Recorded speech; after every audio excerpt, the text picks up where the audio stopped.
Hey, I get why polygamy in the early church feels brutal, like men were abusive. It started quietly in the 1840s. Joseph Smith was commanded over and over to do it. Journals and witness attest his reluctance.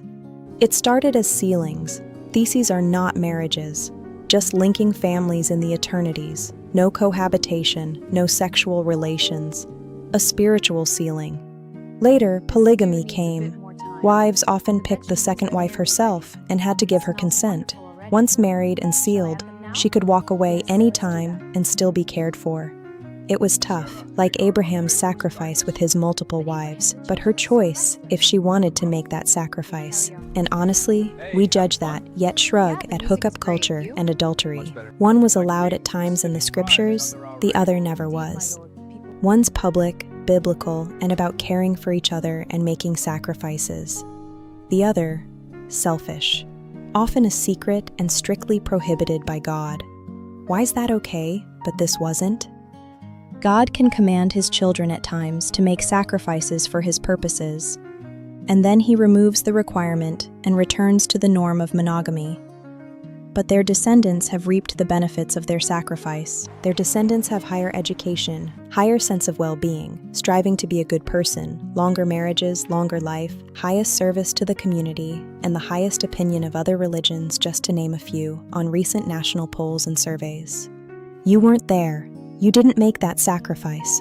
So honestly, it's hard to judge them or be offended for them. Let it go. Stay close to Jesus and let God judge. What you do know is your life experience, your family life, and encounters with the divine, living the principle taught in the church. Don't trade your birthright for a pot of porridge like the story in Genesis.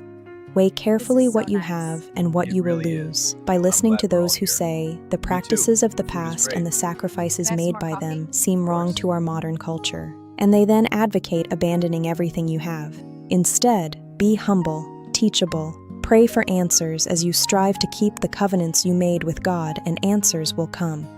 It's called faith for a reason, and it's called a test of faith for a reason. Faith is complete allegiance, trust, and a willingness to be patient as you strive for personal answers. God loves you, and he will answer humble, sincere prayer. It's safer and easier to stay with what you do know as you search for answers about what you don't fully understand yet.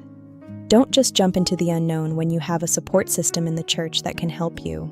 It's your decision, but ask God to help you, and show faith in what you do know as you explore your questions.